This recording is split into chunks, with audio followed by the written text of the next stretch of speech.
18-ից 20 տարեկան տղաները հատկապես այս օրերին եւ պատերազմի օրերին էլ զարմացնում էին ոչ միայն մեզ հայերիս, այլև ամբողջ աշխարհին։ Եվ այդ մասին մենք տեղեկանում էինք այն մարդկանց շնորհիվ, ովքեր իրենց լրագրողական աշխատանքը կատարում էին հենց առաջնագծում զինվորի թիկունքից ու զինվորի կողքին կանգնած։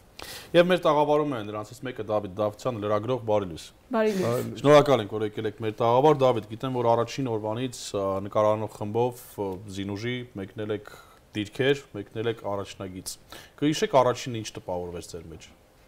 Հրետանավորները։ Առաջինը մեկնել ենք Արցախի անմիջապես հարավ,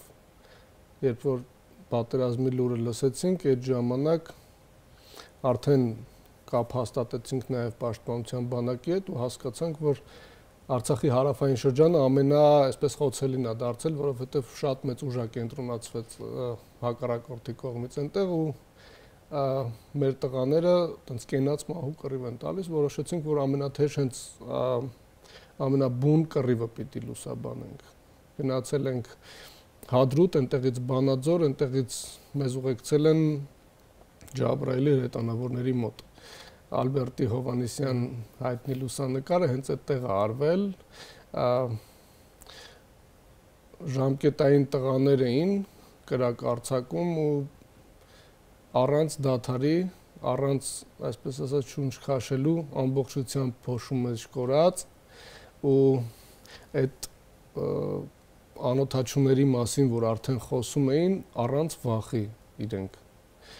բաց երկնքի տակ, այնպես էին կռվում, այնպես էին համազարկով կրակ արձակում, որ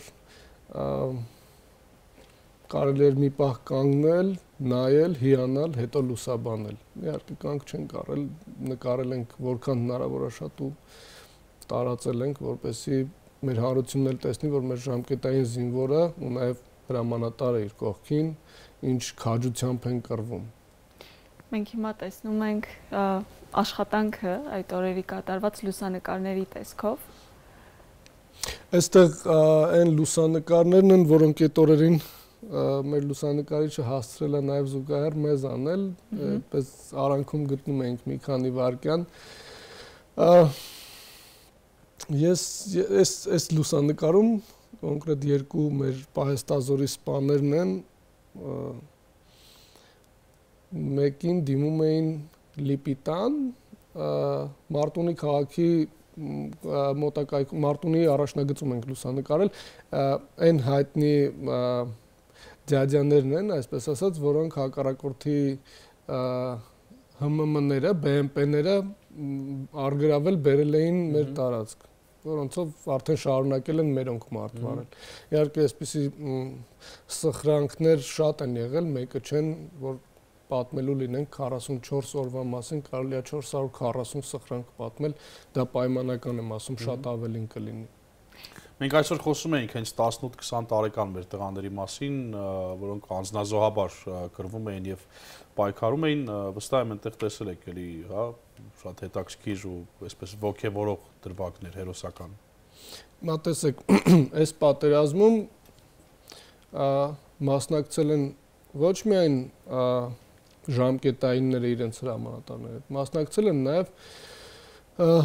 նոր զորակոչված տղաները, 18 տարի նոր լրացած տղաները, այսինքն ամառային զորակոչից հետո 30-40 օր հետո պատերազմը սկսել է։ Պատկերացրեք այդքան համեստ մարտական փորձով, ծառայողական փորձով զինվորները ինչպիսի քաջությամբ են մտել կռվի դաշտ, այնտեղ շատ-շատերին կարելի է հիշել, ես ծանոթացել եմ մի քանիսի կենսագրությանը այդ կարճատև, բայց մարտական փառահեղ ուղուն, օրինակ երեխաներից մեկը Հայկը Թունյան 35 օրվա զինվոր լինելով պեկայով կռվել է։ Սա պատմելը շատ հեշտ է, բայց պատկերացնելու համար իրան պետքա տեսնել, իր կողքին պետքա լինել ու պետքա վերապրել։ Ես տպավորված եմ ու ինքն էլ զոհվել է, անմահացել է այն պահին, երբ որ հրամանատարը վիրավորվել է, ինքն էլ առաջանետվել, որ հրամանատարին բերի։ սա այն բացառիկ պատմություններից է, բացառիկ դրվագներից է, որ նկարագրում է հայ զինվորին, հայ հրամանատարին ու ընդհանրապես հայ տեսակին, որը մինչև վերջին շունչը կրվել է։ Ձեր եւ այլ լրագրողների շնորհիվ նաեւ մենք կարծես մի քանի վայրկյանով նույն տեսանյութերի միջոցով հայտնվում էինք տղաների կողքին ու շատ-շատերից հենց ոգևորում էին տղաները, ուժ էին տալիս տղաները։ Ես հիշում եմ մի տեսանյութ, երբ հարցազրույց էր տալիս զինվորներից մեկը ու թիկունքում պայթյունը լսելուց անգամ որևէ անգամ չէր թարթում աչքերը իր ուժից։ Իդեպ ինձ հիմա հուշում եմ, որ մենք ունենք այդ տեսանյութը եւ կարող ենք հիմա դիտել։ Ու ինքը այսպես մի թեթև աչ նայելով շարունակում է միտքը։ Ամենակարևորը որ դուխով ենք, վախենալու բան չկա ու առաջ են գնալու։ Վստահ եմ յուրաքանչյուրին անուն առանուն հիշում եք եւ կպատմեք հերոսի մասին։ Բարսեղյան Դավիթն է Ստեփանակերտից, Ալբերտի զինակից ընկերն է Էլի Ջաբրայելի հայտնի հրետանավորների կազմից է ու հավատացեք, երբ որ հայտնվեցինք իրանց բնագծում, շատ դժվար էր ինչ-որ մեկին կտրել ծառայողական պարտականություններից, որ մի քանի վայրկյան հարցազրույց անենք, այդ պահին իհարկե երբ որ համազարգով կրակը հնչեց եւ ամբողջ հաշվարկը մարտկոցը կրակ արձակեց,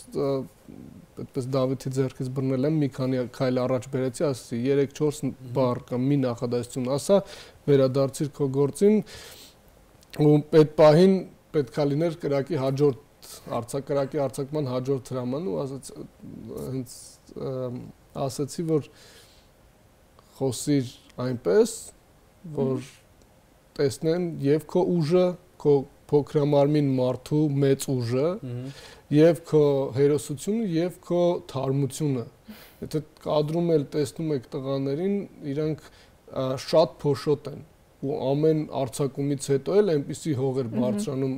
հատկապես Ջաբրայելի տեղանքը իմացողները կպատկերացնեն այդ ինչպիսի փոշի է ու այնպես էին մրոտվել իրանք ամբողջությամբ մերի մեջ կորած, բայց ոչ մեկ դրան ուշադրություն չէր դարձնում, ոչ մեկ բան չէր անում, որ վայ մի հատ լվացվենք, մի հատ ջուր խփենք մեր երեսին, շարունակենք։ Այդ պահին ամենակարևորը հասցնել, արկերը բերել, լիցքավորել եւ կրակ արձակել։ Սա ամենակարևորն էր ու իրանք անդադար ամբողջ օրը այդ հատվածում, որ մենք եղել ենք, անդադար կրակ են արձակել։ Էլի կադրեր ունենք, այս անգամ հրամանատարական կետից, հիմա դիտենք, դուք էլ պատմեք, եթե կարելի է։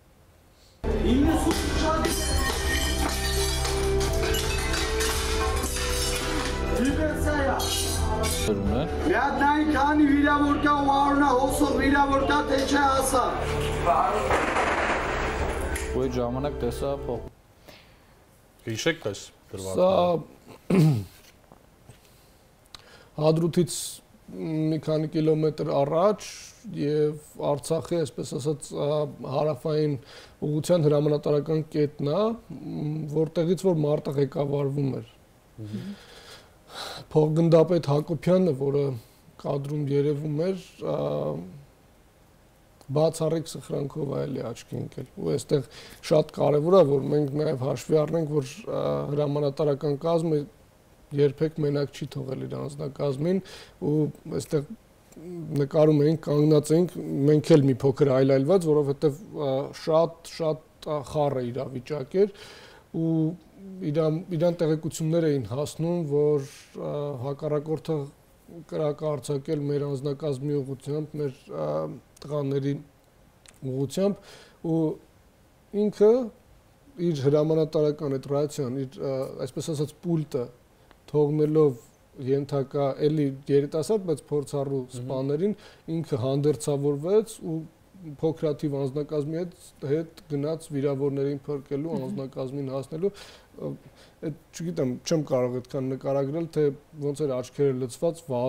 վազելով շուտ տեղավորվում Վիլիսի մեջ, որ կարողանա գոնե մի քանիսի կյանքը փրկել, որովհետև վիրավորներ կային, արդեն տեղեկությունները հասել էին։ Այդ օրերի սխրանքների մասին, եթե սկսեմ պատմել, ինձ թվում է դեռ տարիներ են պետք, որ յուրաքանչյուրին անհատապես անդրադառնանք, բայց անգամ պատերազմի ժամանակ այնպիսի դեպքեր եղել են, որ դրանք միևնույն է առանձնացնում եք ամբողջ այդ 44 օրերի ընթացքում։ այն զինվորին, որ ես տեսել եմ, ես այդքան զինվորի կարող եմ առանձնացնել։ Իհարկե տարիներ են պետք ու ես պատրաստ եմ շատ երկար տարիներ պատմել այդ տղերքում, մենք պատրաստ ենք այն անձնակազմը, որը աշխատել է եւ աշխատելու է այդ թեմայով, մենք վստահաբար շարունակելու ենք պատմել։ Բացառիկ պատմություններ, որ ասենք, շատ են։ Օրինակ զինվոր կա 1.5-2 տասնյակ զրահատեխնիկայի հակառակորդի խոցել,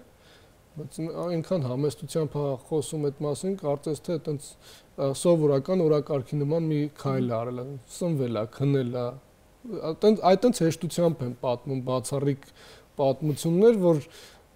լսողի համար դու արդեն սկսում ես կասկածել, լավ, ոնց կարելի է այտենց հանգիստ ներկայացնել ինչ-որ բան, որը կարող է երկրորդ թ չլինի, չկրկնվի։ Ընդհանրապես որքան որ մասնակցի հետ շփվել ենք այս պատերազմի, բոլորը չեն ուզում խոսել ընդհանրապես, ասում են եկեք չխոսենք։ Քիչ առաջ հյուր ունենք, որ այլ թեմայով էր հյուր, բայց մասնակցել էր, մինչև եթեր մտնելը փորձեցի այդ թեման բացեմ, ասաց խնդրում եմ եթերում չխոսենք այդ մասին, սա էլ է երևի թե ինչ-որ բան։ Դե ինչ-որ մի պահի ինձ թվում է տղաները կխոսեն։ Դուք շփվում եք հիմա նրանց հետ շատերի հետ այստեղ, հա։ Իհարկե, մենք ում հետ հասցրել ենք մեր լուսանկարիչ Ստեփանը, ում լուսանկարել է այդ պահին ամենաթեժ պահին էլ համար է վերցրել, ոչ իր, այլ ծնողների համար է վերցրել, որպեսզի լուսանկարները ուղարկի, ում հետ հասցնում ենք այդ կապը պահում ենք, Փառք ու պատիվ այդ տղերքին ու իրանց մասին դեռ անդրադառնալու ենք։ Ես կարծում եմ, որ դեռ շատ պատմություններ են լինելու, շատ սխրանքների մասին ենք խոսելու, որովհետև այնքան դրվագներ կար, այնքան տեղա զինվորը հրամանատարին եւ հրամանատարը զինվորին փրկել այնպիսի իրավիճակներում, որ ապշել կարելի է, դա պետք է առանձին ներկայացնել, որպեսզի այդ ամբողջ հմայքը երևա դրա ամբողջ հայրենասիրությունը։ Մենք հիմա նաև ունենք հնարավորություն ծանոթանալ եւս երկու հերոս տղաների պատմությանը, դիտենք տեսանյութը ու կխնդրենք նաև մանրամասնեք հետո։ Սուսի տղա ծայրուծի նման եկել են քողը։ Երբ մեկնեցին Խարվաճարի տղաների մասին ռեպորտաժ պատրաստելու, բոլորը մատով երկուսին էին ցույց տալիս։ Արտակն էր եւ Վիգենը։ Փաստորեն տղաները Խարվաճարից են եւ ինչու հենց երկուսը։ Խարվաճարի ռելիեֆը այնպեսին է, որ կամ պիտի շատ ուժեղ լինես, որ ծառայես, կամ պիտի խենթ լինես, որ ծառայես, որովհետև ինքը գտնվում է, ասենք, հիմնական շղթան, լեռնաշղթան 3300 մետրից ավելի բարձրության վրա է ու հիմնականում ժայռեր են։ Այսինքն սպարվելու տեղ, այսպես ասած, չկա։ Եվ մարտի ձևն է այնտեղ այլ։ Ասենք մեր տղաները ոչ թե մեծ հաշվով ուղիղ կրակի ուղիղ առնչություն չեն ունեցել հակառակորդի հետ, կարողացել են ավելի մեծ հեռավորությունից ոչնչացնել դիվերսանտներին, ինչպես օրինակ Արտակը եւ Վիգենը։ Այստեղ ամենամեծ հերոսությունը իրանց չլքելն է այդ դիրքը, որովհետեւ ավիացիայի հարվածների տակ են իրանք կռվել։ Պատկերացրեք այդ բարձրության վրա հակառակորդը դժվար թե ուրիշ ինչ-որ միջոցներով կարողանար հարձակում գործել ու անընդհատ կործանիչներով, ռազմական օդանավերով, ինքնաթիռներով անընդհատ հարվածներ է հասցրել Խարվաճարի պահապանների ուղղությամբ, բայց այս տղերքը ամեն դեպքում կարողացել են ինչ-որ մի ժայռ գտնել, ինչ-որ մի ծեր գտնել, տես թաքնվել այդ պահին, որ հարված անցնի, նորից դուրս են եկել ու այստեղ ինչի է պետք ընդգծել Վիգենի եւ Արտակի անունը, իրանք են այդ ամբողջ ոգին փոխանցել մյուսներին, իրանց գոռալով, իրանց կանչելով, իրանց համախմբելով, այդ շատ կարեւոր է։ Ընդ որում իրանք միայնակ չեն, իրանք նույն հրամանատարը, որը իրանց հետ հավասար երգում էր, 3-ով 4-ով կարողացել են այդ ամբողջ ստորաբաժանումը առաջնագծում կրակի տակ նույնիսկ պահել, կռվել ու խնդիրը կատարել։ Խարվաճարի հերոսների մասին կարելի է մի ուրիշ բարձրության վրա խոսել։ Արծիվներ, որ ասում եք, դրանց մասին։ Իհարկե, այդ Օմարի արծիվները հենց այնպես չի ու իրանք շատ հետաքրքիր է, որ իմ ամենասիրելի ուղղությունն է եղել միշտ քարվաճառ, ես հաճախ եմ եղել ու այնտեղ բոլորը գիտեին, որ քարվաճառը պահում են թագավոր տղերքը։ Ու եթե այնտեղ կանգնում ես, հասկանում ես, որ իսկապես դա արքայական վայր է։ Բոլորին։ Եվս մի կադր ունենք։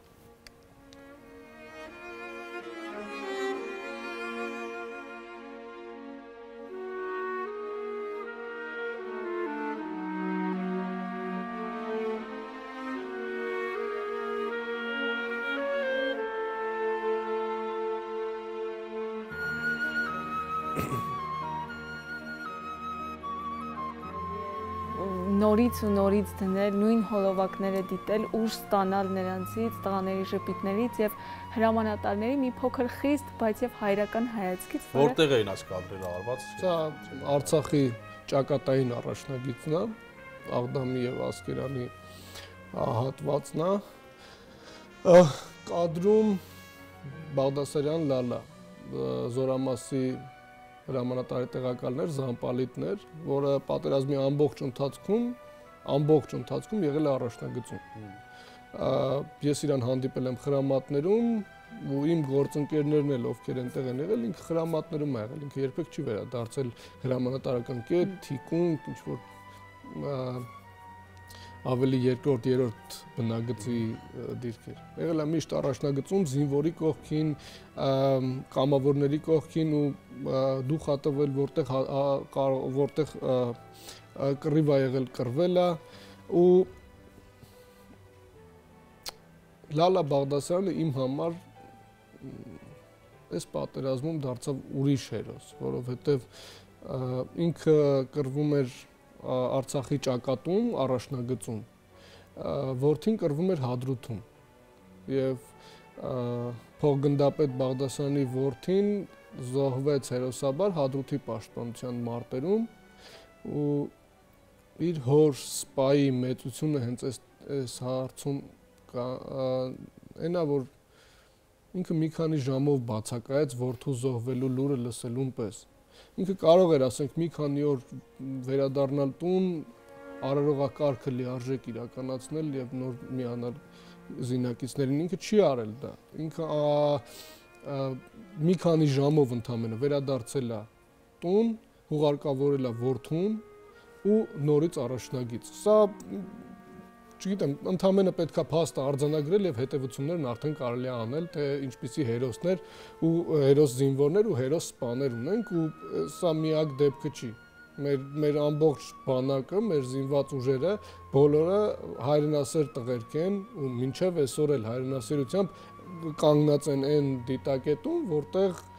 իրանց խնդիր է դրված որտեղ պահպանության խնդիր է դրված Փառք ու պատիվ մեր բոլոր հերոսներին, շնորհակալություն ձեզ Դավիթ, որ եկաք մեր տաղավար պատմեցիք այս ամենը, դուք էլ ձեր ձևով եք մասնակցել այս պատերազմին, թեկուզ ինֆորմացիոն գծով, ինչը էլի այսօրին շատ կարևոր է, այնպես որ ձեզ էլ շնորհակալ ենք, ձեզ էլ փառք։ Շնորհակալ ենք ևս մեկ անգամ, որ եկաք մեր տաղավար։ Ես եմ շնորհակալ։